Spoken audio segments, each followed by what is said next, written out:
¿Qué tal? Bienvenidos a la práctica número 29. En esta ocasión vamos a hablar acerca de un circuito integrado muy utilizado.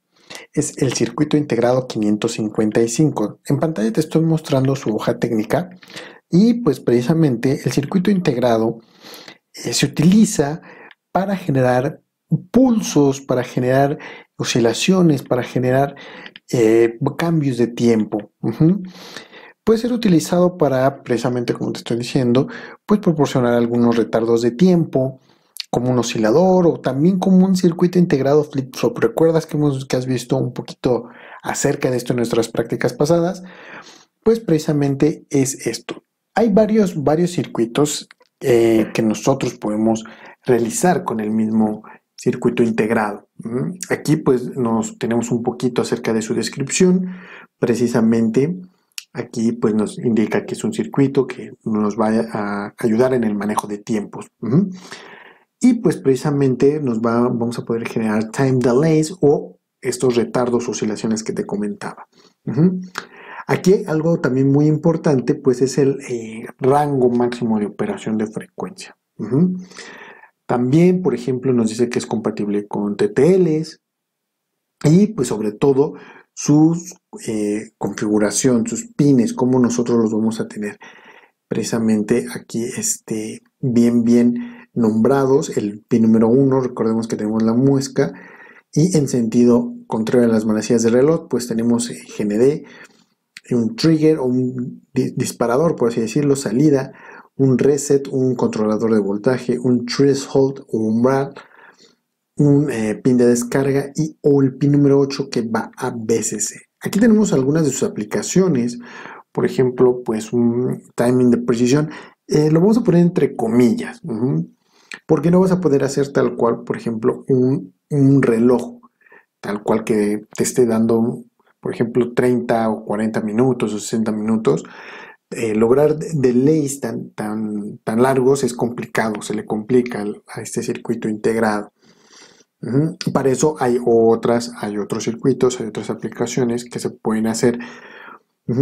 Y precisamente, por ejemplo, generación de pulsos, secuencias de tiempos, hay algunas generaciones de retardos y sobre todo esta aplicación que es modulación por ancho de pulso. Esta aplicación es muy importante precisamente para el control de velocidad de motores. Estamos viendo un diagrama a bloque que precisamente pues, nos indica cada uno de los pines, cómo están conectados entre sí, cómo está el circuito por dentro. Recordemos que nosotros hemos visto precisamente circuitos comparadores, también circuitos flip-flops, y pues aquí tenemos unos resistores que precisamente nos van a estar dando diferentes rangos de voltaje. Por ejemplo, tenemos precisamente el control de voltaje, el trigger o disparador, y también, por ejemplo, aquí es un pin de descarga con su transistor. Ok, muy bien. También, por ejemplo, algunos rangos de temperatura para cada uno de los circuitos integrados. Aquí tenemos el código. Por ejemplo, tenemos los SA y los SE que trabajan a menos 55 grados centígrados hasta más 125 grados centígrados. Nosotros, pues, con un rango de 0 a 70 grados centígrados es más que suficiente, pero si estamos en un refrigerador, en un horno eléctrico, pues tendremos que utilizar alguno de los otros. Aquí está pues su circuito, su esquemático equivalente, le consta por dentro. Incluso he visto que hay algunos PCBs, algunas placas perforadas, que tú lo puedes hacer, tú puedes agarrar y soldarlo, ya viene el PCB, el circuito armado, y pues te pones a literal soldar los transistores, los resistores, los diodos, y puedes armar tu propio circuito 555. Lo entendemos muy bien, vamos ahí haciendo pues el seguimiento de cada uno de los transistores y de los resistores. Y así es como nosotros los tenemos. Por ejemplo, aquí tenemos algunos rangos de voltaje máximos. Por ejemplo, me agrada mucho esto del 555 porque puede trabajar hasta en un rango, por ejemplo, de 16 y, por ejemplo, algunos hasta 18 volts. ¿Esto qué significa? Que lo podemos conectar muy bien a una batería de auto que trabaja a 12 volts, está estupendo. Por ejemplo, aquí también tenemos algunas TEDs, algunos rangos de condición mínimo, por ejemplo, pues trabaja 4.5 volts, típico, dice no maneja un típico o un valor promedio, simplemente te dice, ok, 4.5 en adelante, trabajo bastante bien. Su consumo de corriente nos lo da aquí en miliamperes, muy bien, y pues por ahí también otros valores, algunas de sus gráficas, pero queremos llegar aquí a las aplicaciones típicas, y esta es precisamente la aplicación típica que vamos a estar nosotros armando. Esta es la operación astable. Observemos que tenemos dos circuitos aquí comparadores, el flip-flop y el output. Esta línea punteada precisamente nos dice que es el 555, aquí nos lo indica. O también nos dice que puede ser medio 556. El 556 es un circuito integrado que tiene dos 555. Entonces, pues solamente utilizando la mitad del 555, del 556, pues nosotros vamos a poder trabajar como si fuera un 555. Por eso hace esta aclaración. Muy bien, nos dice que entre los pines 7 y 8 vamos a conectar una resistencia que vamos a llamar RA. Luego, por ejemplo, entre los 7 y 6 vamos a conectar una resistencia llamada RB. En 5, un capacitor sugiere que sea de 0.01 microfaradios. Aquí vamos a tener un trigger, un disparador, donde vamos a conectar precisamente un capacitor. Muy bien. El pin de reset, aquí también hay que hacer una sugerencia. Ahorita hacemos esta observación en el circuito. Y pues a la salida nosotros vamos a obtener precisamente esto. Vamos a obtener 0 volts y 5 volts. Nada más. Vamos a estar obteniendo ese rango. Muy bien. En el circuito que vamos a armar, recordemos que está alimentado a 5 volts aquí en VCC. Entonces, precisamente vamos a obtener esa salida. 0 y 5 volts. Observemos que nos marca una frecuencia y nos marca los valores de RA, RB y C, que son precisamente estos valores. Todo va a depender, esta frecuencia, estos cambios que nosotros vamos a poder ver aquí en la salida, pues va a depender aquí de la frecuencia. ¿Cómo te sugiero que calcules la frecuencia? Lo primero es de que el valor de capacitor tú lo fijes. Te recomiendo que empieces fijándolo a un valor de 10 microfaradios. Una vez de que tú ya lo fijaste a un valor de 10 microfaradios, ¿por qué? Seguramente te preguntarás ¿por qué? Porque es raro encontrar varios valores en el mercado de capacitores. Son raros. Entonces, y un valor de 10 te va a ayudar y te va a facilitar los cálculos. Vas a hacer, por ejemplo, aquí una multiplicación por 10 microfaradios, lo cual te va a ayudar bastante. Ahora, el siguiente consejo que te doy es de que una vez de que tú ya fijaste el valor del capacitor C, es que RA y RB los hagas del mismo valor. Por ejemplo, 1 kilo ohm y 1 kilo ohm. Eso te va a simplificar muchísimo los cálculos. Obtienes el valor de la frecuencia y ya empiezas cambiando los valores de RA y RB. Por ejemplo, 10 kilos y 10 kilos y así te va sucesivamente en caso de querer subirlo o querer bajar la frecuencia. Vamos a hacer este circuito, pero antes de eso me gustaría también mostrarte que hay otros. Por ejemplo, este monostable. Nosotros aquí vamos a generar un disparo. Precisamente con un push button, con un pequeño switch, con un interruptor de estos que son de tipo de rebote. Nosotros generamos un disparo aquí y pues se va a cambiar de bajo, de un estado de 0 volts a un estado alto. En nuestro caso podría ser a 5 volts durante un cierto tiempo.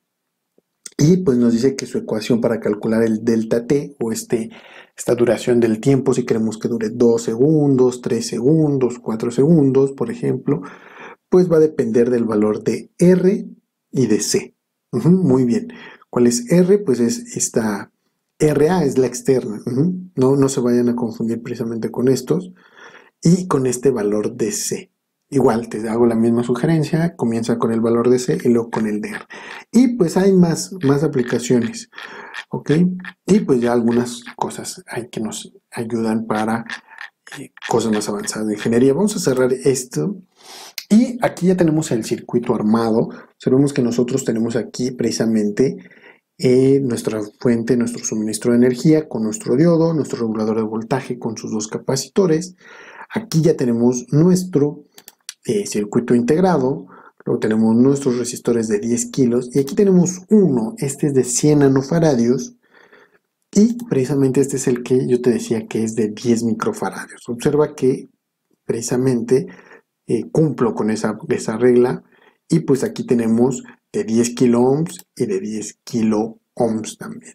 Entonces vamos a observar su funcionamiento, vamos a iniciar la simulación para que veamos qué es lo que está sucediendo. Algo bien importante que estoy haciendo es de que estoy conectando este cable por acá, este cable negro entre las terminales negativas.